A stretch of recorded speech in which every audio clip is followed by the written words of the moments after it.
Euphrasia officinalis, যাকে সাধারণত eyebright হিসেবেই চিনে থাকেন অনেকে, আইব্রাইট হিসেবে পরিচিত। এর কারণ হচ্ছে এটি চক্ষু সংক্রান্ত বিভিন্ন রোগের চিকিৎসায় ঐতিহ্যগতভাবে ব্যবহৃত হয়ে আসছে। আধুনিক ফার্মাকোলজিক্যাল রিসার্চ অনুযায়ী এই প্লান্ট মেডিসিনটিকে একটি গুরুত্বপূর্ণ ফাইটোথেরাপিউটিক এজেন্ট হিসেবে স্বীকৃতি দেওয়া হয়েছে। এর মধ্যে যে সমস্ত ফাইটোকেমিক্যাল রয়েছে অর্থাৎ বায়োঅ্যাক্টিভ কম্পাউন্ড রয়েছে, এগুলো অ্যান্টি ইনফ্ল্যামেটরি, অ্যান্টিঅক্সিডেন্ট এবং অ্যান্টিমাইক্রোবিয়াল হিসেবে কাজ করে। আজকে আমি আলোচনা করে দেখাবো যে ইউফ্রেশিয়া অফিসিনালিসের মধ্যে যে সমস্ত ফাইটোকেমিক্যাল রয়েছে সেগুলো অ্যানালাইসিসের ভিত্তিতে আধুনিক ফার্মাকোলজিক্যাল রিসার্চ অনুযায়ী এই প্লান্ট মেডিসিনটিকে কোন কোন রোগের চিকিৎসায় ব্যবহৃত হয় বা ব্যবহার করা যায়। তো প্রথমে দেখি এর মধ্যে কি কি ফাইটোকেমিক্যাল রয়েছে। ইউফ্রেশিয়া অফিসিনালিসের মধ্যে যে গুরুত্বপূর্ণ ফাইটোকেমিক্যাল রয়েছে অর্থাৎ প্রধানত বা বেশিরভাগ পরিমাণে যে ফাইটোকেমিক্যাল রয়েছে সেগুলো হচ্ছে ইরিডয়েড গ্লাইকোসাইড, বিশেষ করে এর মধ্যে অকুবিন আছে এবং ক্যাটালপল। ফেনোলিক কম্পাউন্ডস এর মধ্যে এখানে ক্যাফেইক অ্যাসিড এবং ফেরোলিক অ্যাসিড রয়েছে। ফ্লাভোনয়েড গ্রুপের মধ্যে কোয়ারেকটিন, লিউটিওলিন এবং এপিজেনিন আছে। অল্প পরিমাণে এর মধ্যে টানিন রয়েছে, বিশেষ করে বিভিন্ন রকমের হাইড্রোলাইসেবল টানিন। এর মধ্যে কিছু ইচিনিকোসাইড রয়েছে এবং বারবেসকোসাইড রয়েছে।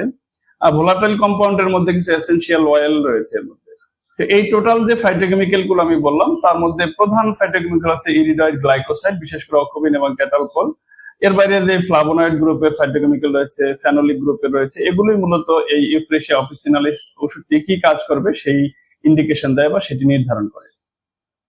তো আমরা দেখি মলিকুলার বা সেলুলার অ্যাকশন কি কি রয়েছে, অর্থাৎ মানব দেহে এই ওষুধটি কিভাবে কাজ করে সেই প্রক্রিয়াটি নিয়ে আলোচনা করব। এটি অ্যান্টি ইনফ্ল্যামেটরি মেকানিজমের মাধ্যমে কাজ করে, অর্থাৎ শরীরে যখন কোনো বিশেষ করে চোখের কনজাংটিভা বা রেসপিরেটরি মিউকোসাতে যখন কোনো কারণে প্রদাহ শুরু হয়, তো সেখানে নিউক্লিয়ার ফ্যাক্টর কাপা সিগন্যালিং পাথওয়ে সক্রিয় হয়। কিন্তু ইউফ্রেশিয়ার মধ্যে যে ফাইটোকেমিক্যাল অ্যাকিউবিন রয়েছে এবং কোয়ারেকটিন রয়েছে, এগুলো এই নিউক্লিয়ার ফ্যাক্টর কাপা অ্যাক্টিভেশনকে বাধা দেয়, ফলে প্রদাহ সৃষ্টিকারী যে COX-2 এটা প্রকাশ কমে যায়। ফলাফল হিসেবে যে ইনফ্ল্যামেটরি সাইটোকাইন, বিশেষ করে tumour necrosis factor alpha, interleukin 1, 6, এই ইনফ্ল্যামেটরি সাইটোকাইন গুলো কমে যায় এবং কমে গেলে ফলে টিস্যুর ইডিমা বা ফোলা ভাব কমে যায়, ইরিথিমা বা লালচে ভাব কমে যায়। অর্থাৎ চোখে কোনো সমস্যা হলে আমরা চোখের মধ্যে যে ব্যথা হয়, চোখ লালচে ভাব হয়ে যায়, চোখে অস্বস্তি হয়, এই ব্যাপারগুলো কমে যায়। এটি একটি চমৎকার কাজ হচ্ছে অ্যান্টিঅক্সিডেন্ট করে এবং সাইটোপ্রোটেক্টিভ অ্যাকশন রয়েছে। বিশেষ করে অক্সিডেটিভ স্ট্রেসের সময় ROS বা রিঅ্যাক্টিভ অক্সিজেন স্পেস তৈরি হয় এবং লিপিড পারঅক্সিডেশন ঘটায়। এই প্লান্টের মধ্যে যে ফেনোলিক অ্যাসিড এবং ফ্লাভোনয়েড রয়েছে, এগুলো সরাসরি এই ফ্রি রেডিক্যাল সাবস্টেন্স গুলোকে, ফ্রি রেডিক্যালস গুলোকে স্ক্যাবিং করে, মানে নিষ্ক্রিয় করে দেয়। ফলে এর কোষের যে নিউট্রাল যে অ্যান্টিঅক্সিডেন্ট, কোষের নিজস্ব যে এই ফ্রি রেডিক্যালস এর বিরুদ্ধে যে প্রতিরোধ ফাংশন, সেটিকে আরো সক্রিয় করে, অর্থাৎ অ্যান্টিঅক্সিডেন্ট প্রক্রিয়াটাকে সক্রিয় করে। এর ফলে কোষকে অক্সিডেটিভ ড্যামেজ থেকে রক্ষা করে, ডিএনএ এবং মেমব্রেন ক্ষতিগ্রস্ত হওয়া থেকে রক্ষা করে। তার মানে ইউফ্রেশিয়া অফিসিনালিস চোখের কোষকে অ্যান্টিঅক্সিডেন্ট করে, অর্থাৎ অক্সিডেটিভ স্ট্রেস জনিত ড্যামেজ থেকে রক্ষা করে। এর একটি চমৎকার কাজ হচ্ছে অ্যাস্ট্রিনজেন্ট হিসেবে কাজ করে এবং অ্যান্টিমাইক্রোবিয়াল হিসেবে কাজ করে। অ্যাস্ট্রিনজেন্ট হিসেবে কাজ করার মানে হচ্ছে এতে যে টানিন রয়েছে, সেই টানিন মিউকাস মেমব্রেনের উপরিভাগের যে প্রোটিন রয়েছে, সেই প্রোটিন কোয়াগুলেট করে বা জমাট বাঁধতে সাহায্য করে। এর ফলে একটা প্রতিরক্ষামূলক স্তর তৈরি হয় এবং ব্যাকটেরিয়া প্রবেশ করতে পারে না, এইভাবে ব্যাকটেরিয়া প্রবেশে বাধা দেয়। এইভাবে একদিকে সে অ্যান্টিমাইক্রোবিয়াল হিসেবে কাজ করে, অন্যদিকে যে ক্যাপিলারি পারমেবিলিটি কমিয়ে দেয়, যার ফলে অতিরিক্ত পানি বের হওয়া, আমরা যেটাকে চোখ দিয়ে পানি পড়া বলি, নাক দিয়ে পানি পড়া, অর্থাৎ সর্দির সময় নাক দিয়ে পানি পড়ে এবং চোখে সমস্যা হলে চোখ দিয়ে পানি পড়ে, এই ওয়াটারি ডিসচার্জটা বন্ধ করে দেয়। তো এটা হচ্ছে সাধারণত চোখে যে কোনো রকমের সমস্যা হলে আমরা দেখি চোখ দিয়ে পানি পড়ে, এই পানি পড়াটাকে কমিয়ে দেয় হচ্ছে ইউফ্রেশিয়া অফিসিনালিস। একই সাথে এর অ্যান্টিমাইক্রোবিয়াল অ্যাক্টিভিটি রয়েছে, বিশেষ করে অকুবিন রয়েছে এবং টানিনস রয়েছে। এগুলো মূলত যে ব্যাকটেরিয়ার ডিএনএ রেপ্লিকেশন করতে বাধা দেয় এবং প্রোটিন প্রিসিপিশনের মাধ্যমে মাইক্রোবিয়াল সেল মেমব্রেনের ড্যামেজ করে দেয়, অর্থাৎ ব্যাকটেরিয়ার গ্রোথটা কমে যায়, ফলে ইনফেকশন কন্ট্রোল হয় এবং যেহেতু এটি ওয়াটারি ডিসচার্জ বন্ধ করে দেয়, এইভাবেই মূলত এটা চোখের যে কোনো ধরনের ইনফেকশন রোধে কাজ করে।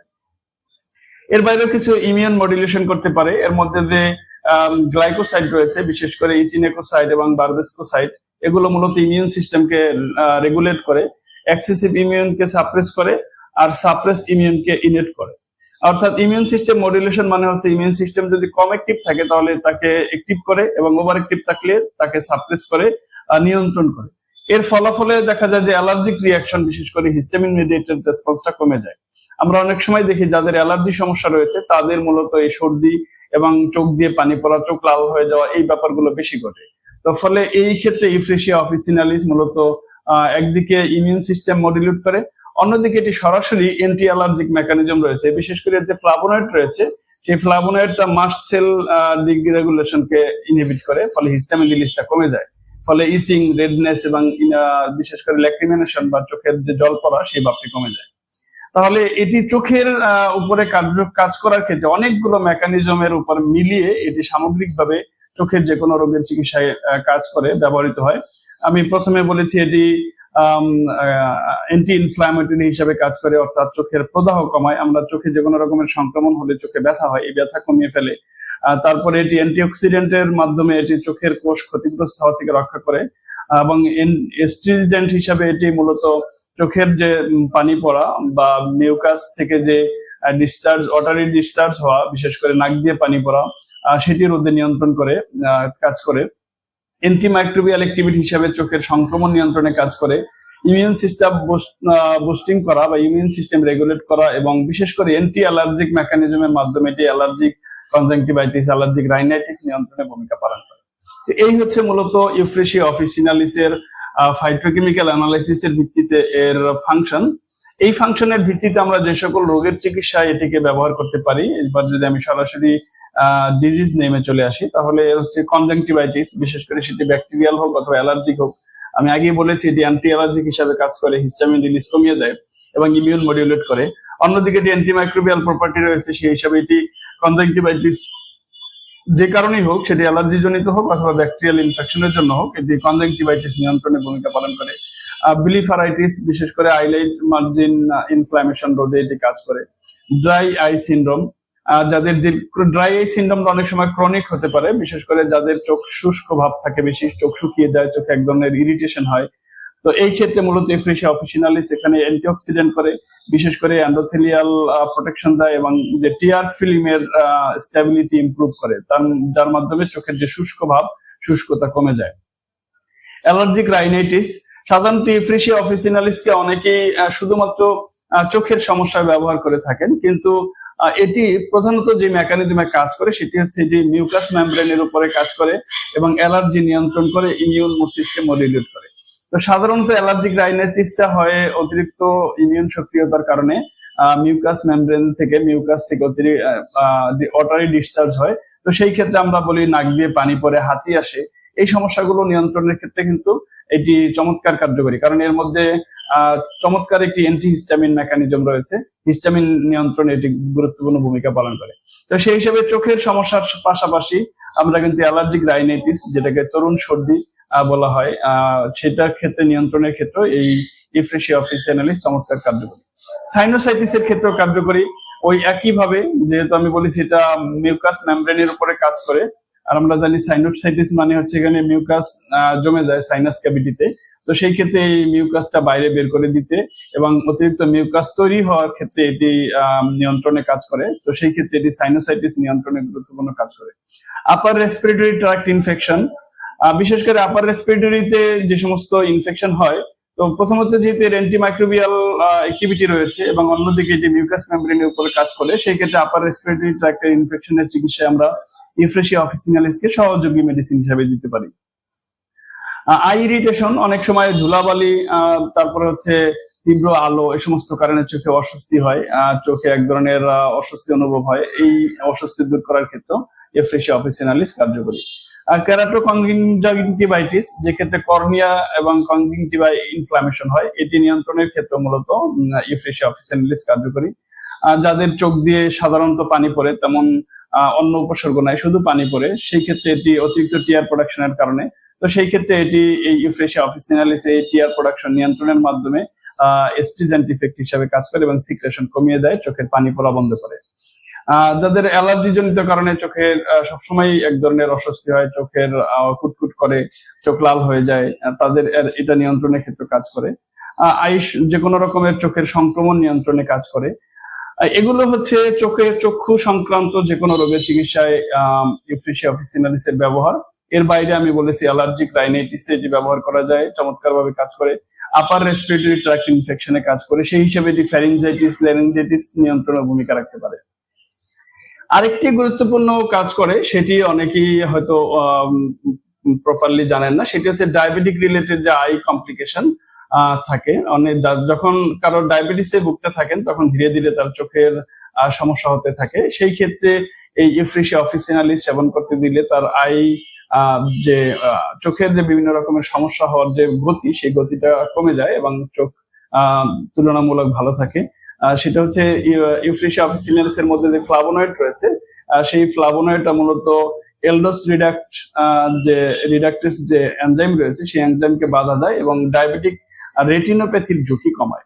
তার মানে যাদের ডায়াবেটিস রয়েছে তাদের চোখে ইমিডিয়েট যদি সমস্যা নাও থাকে, তারপরেও আমরা যদি লো ডোজে মাঝে মাঝে যদি তাকে ইউফ্রেশিয়া অফিসিনালিস সেবন করতে দেওয়া হয়, তাহলে তার ডায়াবেটিক রেটিনোপ্যাথির ঝুঁকি কমে যায়। তো এই হচ্ছে ইউফ্রেশিয়া অফিসিনালিস বা আইব্রাইট মাদার টিংচারের আধুনিক প্রয়োগ। তো যেহেতু এই ঔষধটি চোখের সংক্রান্ত বিভিন্ন রোগের চিকিৎসায় ব্যবহার হয়, তো চোখের সমস্যাটি বেশিরভাগ ক্ষেত্রে একিউট থাকে, ফলে ডোজের মাত্রা জ্ঞানটি একটি গুরুত্বপূর্ণ বিষয়। এই ক্ষেত্রে আমরা 5 থেকে 10 ফোঁটা মাদার টিংচার আধা কাপ পানিতে মিশিয়ে দিনে 4-5 বার বা একিউট ক্ষেত্রে এটা 3 ঘন্টা অন্তর দেয়া যায়। যখন রোগের তীব্রতা কমে আসবে তখন এটি দিনে 3 বার এবং পরবর্তীতে আরোগ্যের ফেজে এটি দিনে 2 বার সেবন করতে দেওয়া যায়। আর ক্রনিক ক্ষেত্রে, দীর্ঘমেয়াদী ক্ষেত্রে, সেই ক্ষেত্রে এটি 5 থেকে 10 ফোঁটা ওষুধ দিনে 2 বার বা 3 বার সেবন করতে দিলেই যথেষ্ট। এবং সেই ক্ষেত্রে ক্রনিক ক্ষেত্রে এটি 4 থেকে 6 সপ্তাহ প্রয়োগ করার পরে আবার 1-2 সপ্তাহ বিরতি দেওয়া উচিত। এখন বর্তমানে বাজারে ইউফ্রেশিয়া অফিসিনালিস দিয়ে ড্রপ তৈরি করা হয়েছে, ফলে সেই ড্রপ গুলো চোখের বিভিন্ন রকমের সমস্যায় কার্যকরী। তবে আমি যে আলোচনা করেছি সেটি করেছি মাদার টিংচার নিয়ে, এবং সেটি সেবন করলে এই সমস্ত সমস্যাগুলো দূর হবে। তবে কখনো কখনো যদি ড্রপ পাওয়া না যায়, সেই ক্ষেত্রে মাদার টিংচার দিয়েও ড্রপ তৈরি করে দেওয়া যায়। সেটি হচ্ছে আই ওয়াশ এক প্রকার। সেটি হচ্ছে 1-2 ফোঁটা ঔষধ 5-10 মিলি পানিতে মিশিয়ে সেটি দিয়ে চোখ ধোয়া যেতে পারে জলের মতো করে। তাহলে সেক্ষেত্রে I infection, I irritation, allergic conjunctivitis এই সমস্যাগুলো নিয়ন্ত্রণে সহযোগিতা করবে। তো এই ছিল ইউফ্রেশিয়া অফিসিনালিস নিয়ে আজকের আলোচনা। আশা করি যারা আলোচনাটি শুনেছেন, পরবর্তীতে ইউফ্রেশিয়া অফিসিনালিসকে আপনারা আরো বেশি কনফিডেন্টলি বৈজ্ঞানিক যুক্তিপূর্ণ উপায় ব্যবহার করতে পারবেন। মাদার টিংচারের ডোজ আমি বলে দিয়েছি। অনেকেই প্রশ্ন করে থাকেন যে আসলে কি পরিমাণ ওষুধ সেবন করতে দিতে হবে, তো সেই বিষয়টি আমি আলাপ করলাম যে 5 থেকে 10 ফোঁটা ওষুধ আধা কাপ পানিতে মিশিয়ে একিউট খেজে 3-4 ঘন্টা পরে পরে এবং রোগের তীব্রতা কমে আসলে দিনে 3 বার, পরবর্তীতে দিনে 2 বার সেবন করতে দেয় হচ্ছে নিরাপদ ডোজ। তো এই ছিল আজকের আলোচনা। যারা এতক্ষণ শুনছেন আপনাদের ধন্যবাদ জানাচ্ছি। পরবর্তীতে আরেকটি গুরুত্বপূর্ণ প্লান্ট মেডিসিন নিয়ে আলোচনা করবো। সে পর্যন্ত ভালো থাকবেন। সকলের সুস্বাস্থ্য কামনা করে শেষ করছি।